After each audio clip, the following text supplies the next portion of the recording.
పవన్ కళ్యాణ్ గారు కోడి చెరువు కబ్జా. దాంట్లో భాగంగా ఎవరైతే టీవీ5 శివ అన్నాడో, ఇప్పుడు రాష్ట్రం మొత్తం మాట్లాడుకుంటుంది. పవన్ కళ్యాణ్ గారు కబ్జా చేసిన 10 ఎకరాల గురించి. అది కబ్జానా?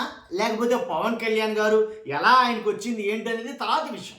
దాని గురించి మొత్తం ఆంధ్రప్రదేశ్ అంతా రచ్చలెగుస్తుంది. దాంట్లో భాగంగా కొంతమంది సిఐడి ఆఫీసర్లు గాను, కొంతమంది సిబిఐ ఆఫీసర్లు గాను కొత్త అవతారం ఎత్తుతున్నారు. అలాంటి అవతారం ఎత్తాడు టీవీ5 శివ గారు. ఏంటి, ఎన్ని బిల్డింగులు కూల్చేయలేదు తెలంగాణలో, అలో లక్షణం అంటే ఏడుస్తున్నారా లేదా? ఏంటంటే అది ఎఫ్టీఎల్లో ఉంది. చెప్తున్నాను కదా, ఎఫ్టీఎల్లో ఉంది. ఏదైతే ఫుల్ ట్యాంక్ లెవెల్ ఏదైతే ఉందో ఆ ఎఫ్టీఎల్ మాదిరిగా ఆ ఎఫ్టీఎల్ కోసమే ఏంటి చాలామంది గోల పెడతారు, గగ్గోలు చేస్తున్నారు. అవునా కాదా? కాబట్టి మరి వాళ్ళకో నీతి, మనకో నీతియా? అంటే వాళ్ళైతే కూల్చేయచ్చు, వాళ్ళైతే ఖాళీ చేయించేయచ్చు. మరి పవన్ కళ్యాణ్ గారు ఎఫ్టీఎల్లో కొంటే మాత్రం ఆయన ఏమనకూడదా? కాబట్టి దీని మీద సిబిఐ ఇన్వెస్టిగేషన్లు, సిఐడి ఇన్వెస్టిగేషన్ల కన్నా దారుణమైన ఇన్వెస్టిగేషన్లు చేశారు టీవీ5 శివ గారు. నిజంగా టీవీ5 శివ గారు కొన్ని ఎత్తుక్కొచ్చారు. ఆ ఎత్తుక్కొచ్చిన ఏంటో మీకు చెప్పాలా? ఆయన చెప్తాడు, మనం విందాం, ఇని మనం మాట్లాడదాం. మాట్లాడబోయే ముందు వీడియో చాలా ఇంట్రెస్టింగ్ అయితే ఉండబోతుంది. ఎందుకంటే వాస్తవాలు తెలియాలి కదా రాష్ట్ర ప్రజలకి. వాస్తవాలు తెలియాలంటే మీ బాధ్యతగా మీరు లైక్ చేయాలి. మీరు లైక్ చేస్తేనే ఎక్కువ మందికి ఇన్ఫర్మేషన్ షేర్ అవుతుంది. కొత్తగా మన ఛానల్ చూస్తే పక్కాగా సబ్స్క్రైబ్ చేయండి. మీ అమూల్యమైన అభిప్రాయాన్ని కామెంట్ రూపంలో తెలియజేయండి. చూద్దాం పవన్ కళ్యాణ్ గారు కబ్జా చేసిన చెరువు గురించి, అలాగే టీవీ5 శివ గారు చేసిన ఇన్వెస్టిగేషన్ జర్నలిజం గురించి ఒక్కసారి విందాం. మిగిలిన అందరూ జర్నలిస్టులు కాదంట. ఇప్పుడు ఏదైతే ఇన్వెస్టిగేషన్ చేసి ఇలాగా ఈ ఉదాంతాన్ని వెలుగులో తీసుకొచ్చాడో తొలి వెలుగు రఘు జర్నలిస్ట్ కుర్రుడు, నిజంగా అభినందించాలి. కాబట్టి అలాంటి వాళ్ళు అభినందించకపోగా ఎవరైతే నిజం మాట్లాడతారో వాళ్ళు వైసీపీ పేటీఎం. ఈ విషయం బయటకు తీసుకొచ్చినటువంటి వ్యక్తిని కూడా వైసీపీ పేటీఎం అన్నాడు ఈయన. ఒకసారి విందాం కంగారే.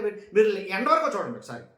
తెలంగాణ భూమిని కబ్జా చేశారు అని ఆ ప్రేమతో, అభిమానంతో, గౌరవంతో మాత్రమే చెప్తా ఉన్నారు. ఓకే, ఇదంతా చాలదు అన్నట్లు ఇప్పుడు కొత్తగా ఒక అంశాన్ని తెరపై తీసుకొచ్చారు. ఏంటంటే పవన్ కళ్యాణ్ తెలంగాణ గడ్డ పైన తెలంగాణ భూమిని కబ్జా చేశారు అని ఆ రఘు మరి కొంతమంది వీళ్ళందరూ కూడా గుడియలు చేస్తారు. మెయిన్ రఘునే వాళ్ళు కొన్ని డాక్యుమెంట్లు కూడా తీసుకొచ్చారు, సర్వే నెంబర్లు చెప్పారు, అంతా బాగుంది. వాస్తవాలు ఒకసారి మాట్లాడుకుందాము. జనసేన పార్టీ కబ్జా ఆరోపణల పైన వాళ్ళు కొన్ని అంశాలు ప్రస్తావించారు, ఒకసారి చూద్దాం. ఇది 15/12/2014 ఈ భూమిని పవన్ కళ్యాణ్ గారు కొన్నారు. అంటే 12 సంవత్సరాల క్రితం కొన్నారు. నోటీస్ పాయింట్ కొన్నారు. Transfer of property act 8. ఇప్పుడు నోటీస్ పాయింట్ అంటే కొన్నది 15/12/2014, అంటే 12 సంవత్సరాల క్రితం కొన్నారు. 12 సంవత్సరాల క్రితం కొన్నదాన్ని నోటీస్ పాయింట్ అంట. మీరే నోట్ చేసుకోండి అని చెప్తున్నాడు ఆయన. 1982 సెక్షన్ 54 ప్రకారం చట్టబద్ధంగా ఈ భూమిని కొనుగోలు చేశారు పవన్ కళ్యాణ్ గారు. రిజిస్ట్రేషన్ ఒకసారి ట్రాన్స్ఫర్ ప్రాపర్టీ యాక్ట్ ఒకటి అట్టుకొచ్చాడు ఈయన వెలుగులోకి కొత్తది.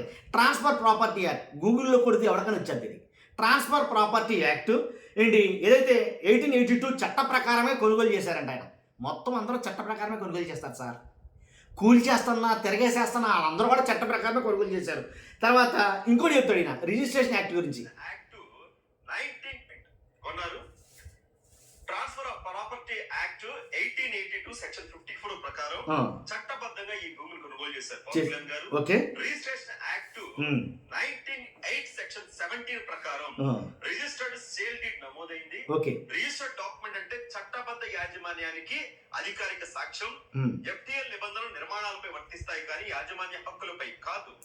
శిఖాపట్నం భూమి అంటే వ్యక్తిగత యాజమాన్య హక్కులు కలిగిన భూమి.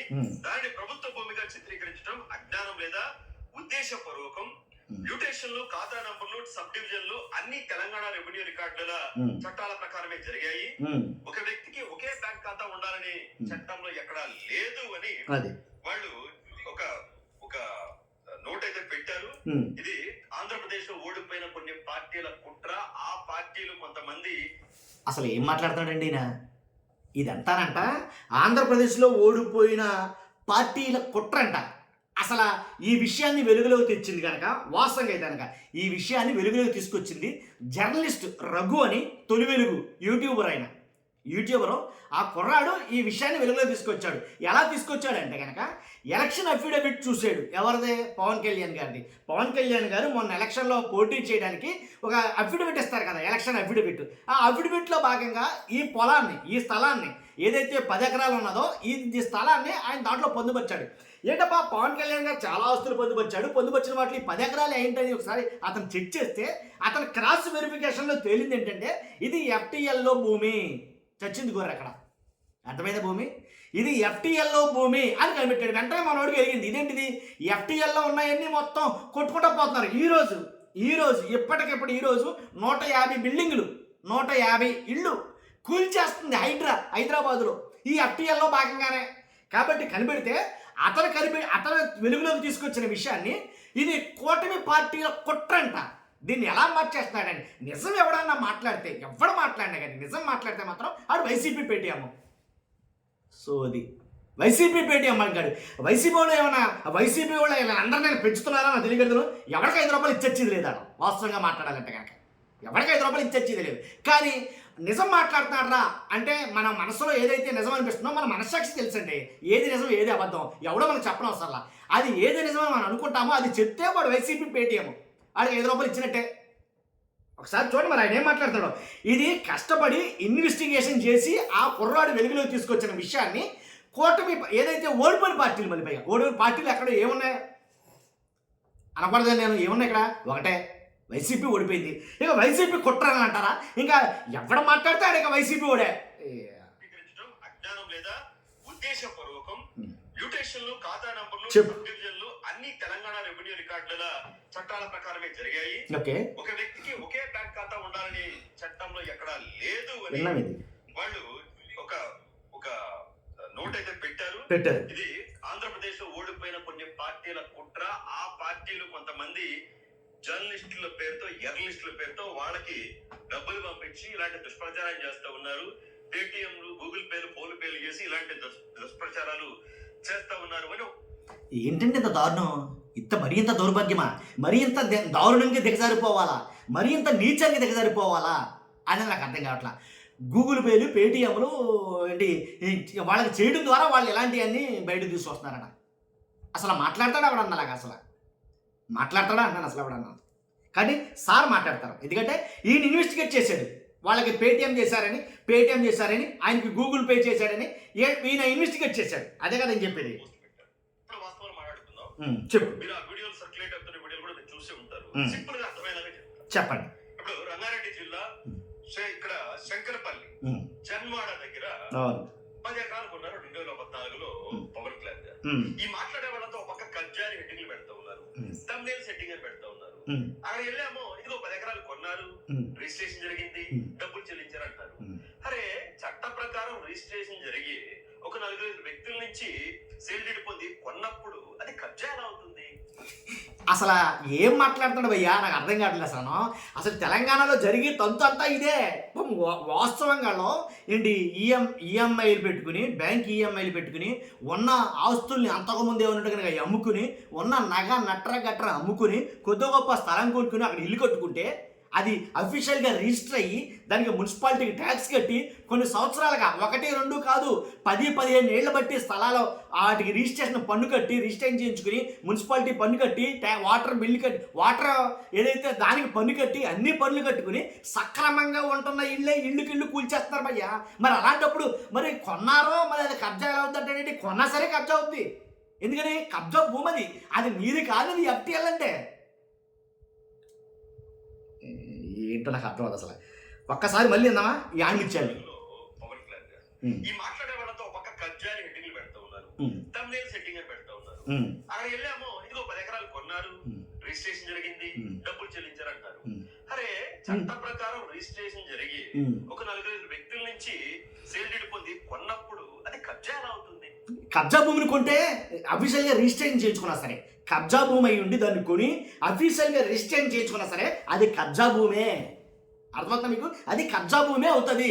ఒకవేళ కాదు అది కబ్జాలో లేదు, ఆయన అఫీషియల్గా కొన్నాడు, అది వేరే విధానం. అది కదా హెడ్డింగ్ ఏమో కబ్జా, లోపల డాక్యుమెంట్ చూపిస్తారు. మీ ఎత్తి తెలివి తగలయ్యా, మసి పూసి మారేడికాయ చేస్తూ ఉన్నారు.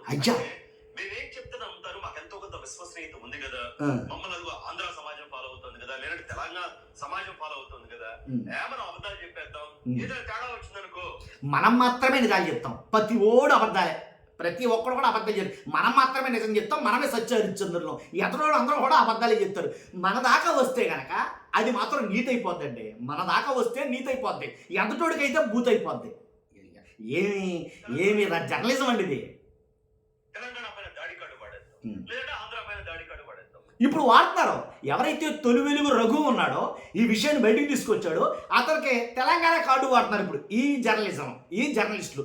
పైపెచ్చు 2-3 ఛానల్స్ ఉన్నాయి కదా, ఈ జర్నలిస్టులు మాత్రం ఆ తొలి వెలుగు రఘు పేటిఎం అతనికి 5 రూపాయలు 10 రూపాయలు ట్రాన్స్ఫర్ చేశారు. ఓడిపోయిన పార్టీకి సంబంధించిన వాళ్ళు డబ్బులు పంపారు అతనికి. అందు గురించి ఇతను మాట్లాడుతున్నాడు. ఉన్న వాస్తవాలు వెలుగులో తెచ్చాడు, అభినందించు. దాంట్లో నిజం ఉంటే కనుక హ్యాట్సప్ చెప్పు. ఒకవేళ నిజం ఉంటే కనుక, నిజం లేదనుకో, నిజం లేదని ఖండించు.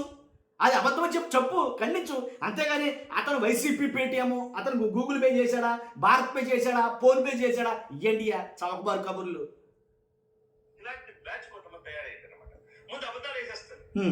అసలు కొన్నారు అని మీరే చెప్తున్నారు, కొన్నారు అని మీరే చెప్తున్నారు. కబ్జా కాస్తారు అక్కడ, కబ్జాదే కొన్నారేమోనండి.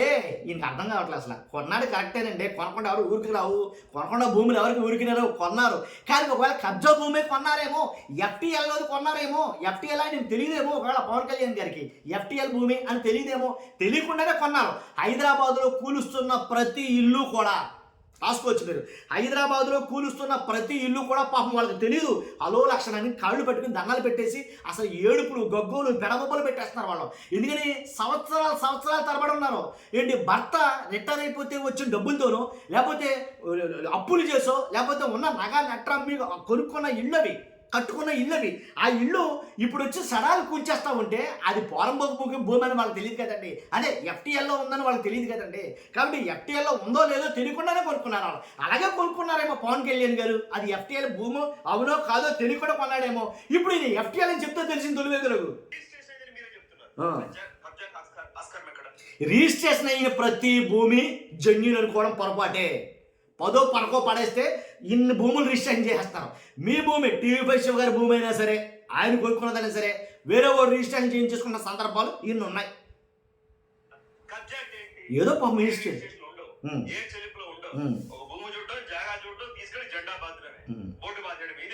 అది కబ్జా, అంతేకాదు మీరు అనేది అది కబ్జా, అదే కదా మీరు అనేది. అలాంటి కబ్జా చేసిన భూములనే మళ్ళీ వేరే వాడికి అమ్మితే వేరే వాడికి కొంటే ఏమవుతుంది అప్పుడు అది? అంతే కదా, వేరే వాడికి కొంటే ఏమవుతుంది అది? డబ్బులు ఇచ్చి ఆ రైతుల దగ్గర భూములు కొనుగోలు చేస్తే ఇది కబ్జా అవుతుంది. మెదడు తల్లో ఉందా, మోకాల్లో ఉందా? ఈ షేరీ చేసేవాళ్ళు, మాట్లాడేవాళ్ళు వీళ్ళందరూ కూడా మీ అంత తెలియట్లే. ఇక్కడ ఈ జన్వాడలో కోడి చెరువు అని ఉంటుంది. కోడి చెరువు అని, అది మొత్తం కూడా దాదాపు ఎండిపోయి కొంత మాత్రమే వాటర్ ఏదో ఉందంట. ఆ కోడి చెరువు, ఇప్పుడు ఈ కోడి చెరువుని కబ్జా చేశారు అని చెప్తా ఉన్నారు. ఈ కోడి చెరువులో ఎన్ని సర్వే నంబర్లు ఉన్నాయంటే 705 ఒక సర్వే నంబర్, 706 ఒక సర్వే నంబర్, 707, 708 ఇలా ఉన్నాయి సర్వే నంబర్లు అన్ని కూడా ఈ చెరువుకు సంబంధించి. ఈ సర్వే నంబర్ లో 706 ఉన్న సర్వే నంబర్ ఏదైతే ఉందో దాన్ని పవన్ కళ్యాణ్ గారు ఒక 4-5 వ్యక్తుల నుంచి వాళ్ళకి డబ్బులు ఇచ్చి ఈ భూమిని రిజిస్ట్రేషన్ చేసుకున్నారు, కొనుక్కున్నాడు. ఇవి ఎఫ్టీఎల్ పరిధిలోనే ఉన్నాయి. ఎఫ్టీఎల్ అంటే ఫుల్ ట్యాంక్ లెవెల్, ఎఫ్టీఎల్ పరిధిలోనే ఉన్నాయి అన్నాడు ఆయన. ఆ చెరువు భూమికి సంబంధించిన పరిధిలోనే ఇవన్నీ కూడా ఉన్నాయి. వీళ్ళేం చెప్పేది, ఇది చెరువుని కబ్జా చేశాడు, చెరువుని ఆక్రమించేశాడు అని. అది ఎఫ్టీఎల్ అంటే చెరువు. ఆ చెరువు దాంట్లో ఉన్నప్పుడు మరి చెరువుని కబ్జా చేసాడు, చెరువుని ఆక్రమించాడు అనకపోతే చెరువు పక్కన భూములు, చెరువు కిటి పక్కన భూములు అంటారు అనగా అది చెరువులో భూములు లెక్కే. ఎఫ్టీఎల్లో ఉన్న భూములు అవి. లేదు అంటే చెప్తా ఉన్నారు, చెరువు భూములు కొనుగోలు చేశాడు, కొనుగోలు చేసి ఎంజాయ్ చేస్తా ఉన్నాడు అని ఇలా చెప్తా ఉన్నారు.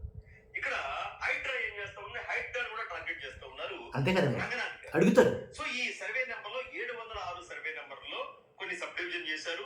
వాటికి కూడా పవన్ కళ్యాణ్ గారు ముటేష్ ఇదంతా కూడా చెల్లించారు.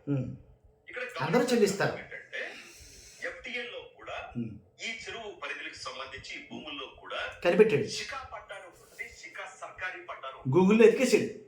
శిఖా పట్టా అంటే ఏంటంటే అది చెరువు ఎఫ్టీఎల్ పరిధిలో ఉన్నా కూడా వ్యక్తిగత భూమి, వాటర్ ఏముండవు, భూమి ఉంటుంది. వాటర్ లేకపోతే చెరువు కదా దీనికి. అగ్రికల్చర్ ల్యాండ్స్ ఉంటాయి. రైతులు అంటే పట్టాదారు ఎవరైతే ఉన్నారో వాళ్ళు వ్యవసాయం చేసుకోవచ్చు. అది ప్రభుత్వ భూమి కాదు, అతనికి భూ యాజమాన్య హక్కు ఉంటుంది, పట్టాదారుకే. అతను వ్యవసాయం చేసుకోవచ్చు. శిఖా సర్కారీ ఇల్లు కట్టొచ్చా? ఇది మాత్రం ప్రభుత్వ భూమి. దానిలో ఎవరు వ్యవసాయం చేయడం కానీ కట్టడాలు కానీ వివరాలు ఏమి చేయకూడదు. ఇలా శిఖా పట్టా అని ఒకటి ఉంటుంది, శిఖా సర్కారీ పట్టా అని ఒకటి ఉంటుంది. ఈ రెండింటికి తేడాలు గమనించాలి. ఇక్కడ మీకు ఒక ఇండియన్ ఎక్స్ప్రెస్ లో వచ్చింది ఒక స్క్రీన్ షాట్ చెప్పగా ఎతికేస్తారండి. ఇండియన్ ఎక్స్ప్రెస్ లో వచ్చింది పట్టుకొచ్చేసి మొక్కయిన పరిగెట్టుకున్నప్పుడు దాన్ని మీకు చెప్పబోతాడు. చూపిస్తాను చూడండి ఒకసారి. ఇక్కడ చూడండి, ఇక్కడ ఎంత పర్ఫెక్ట్ ఇచ్చారు వాళ్ళు. All FTL lands are not owned by the government. ప్రతి అన్ని FTL భూములన్నీ కూడా ప్రభుత్వ భూములు కాదు, కావు, ప్రభుత్వానికి కావు. దేర్ ఆర్ శిఖా సర్కారీ అండ్ శిఖా పట్టా ల్యాండ్స్ రెండు ఉంటాయి. శిఖా సర్కారీ, శిఖా పట్టా ల్యాండ్స్ అని. While shikha sarkari lands are government property. శిఖా సర్కారీ అనేది ప్రభుత్వ భూములు, shikha patta lands are private lands. Private మొత్తానికి ఎలాగైతేనండి ఏదో రకంగా నేను ఇదంతా నేను సాగదీయలేను కానీ ఏదో రకంగా మసిపూసి మారేడుగా చేయాలని నడుస్తారు ఆయన. వీళ్ళ కూడా మసిపూసి మారేడుగా చేయాలనే తాపత్రయం ఆయన మాటలా కనపడుతుంది పాపం. ఏదో రకంగా కొంచెం గట్టి మీద తీసుకురావాలి పవన్ కళ్యాణ్ గారిని, కొంచెం గట్టెక్కించాలన్న ఆ ఆదృత ఏదైతే ఉందో అది కనపడుతుంది ఆయన కంటల్లో క్లియర్గా, ఆయన మాటల్లో క్లియర్గా వ్యక్తమవుతుంది. దాంట్లో ఎలాంటి డౌట్ లేదు. కానీ ఒకటి చెప్పాలి, ఎన్ని చెప్పు, ఎంతసేపు చెప్పు, సింగిల్ లైన్ స్టేట్మెంట్. FTL పరిధిలో ఉంటే కనుక ఖచ్చితంగా అది దాంట్లో ఎలాంటి డౌట్ లేదు, అది కబ్జా లెక్కేగా, దాంట్లో అసలు ఎలాంటి డౌట్ లేదు. FTL పరిధిలో ఉంటే కనుక. కాబట్టి ఇదంతా వేస్ట్గా అది ఏదో ఇన్వెస్టిగేషన్ జర్నలిజం చేద్దామని ఏదో తాపత్రయంతో మిగిలిన అక్కడ కొంపలన్నీ కూల్చేస్తున్నారు పాపం. 10 సంవత్సరాలు 15 ఏంటి 5, 6, 7 సంవత్సరాల ఉన్న పెద్ద పెద్ద బిల్డింగ్లు పాపం. ఆ కుటుంబానికి మొత్తం ఆయిల్లే ఆధారం. అలాంటి ఇల్లు ఇల్లు కూల్చేస్తున్నారు. హలో లక్షణ అంటే ఏడుస్తున్నారు. ఇప్పుడు వరకు జరిగింది అదే. FTLఏ హైదరాబాద్లో నడుస్తుందంతా. హైడ్రా బేసెస్ అంతా కూడా FTL మీదే. ఇంకేంటి ఇంకా మాట్లాడుకోవడం. ఎవరో అమ్మేశారు పవన్ కళ్యాణ్ గారికి. అది FTLలో ఉందా నాన్ FTLా అదేం చెక్ చేయాలా, కొనుక్కున్నాడు ఆయన. కాబట్టి దీని గురించి రచ్చ అయితే నడుస్తుంది. దీని మీద మనం ఇంకా వీడియోలు రాబోతున్నాయి, దాంట్లో ఎలాంటి డౌట్ లేదు. కాబట్టి ఖచ్చితంగా కామెంట్ చేయండి, మీ అభిప్రాయం ఏంటో లైక్ చేయండి. కొత్తగా మన ఛానల్ పక్కాగా సబ్స్క్రైబ్ చేయండి. Thank you very much.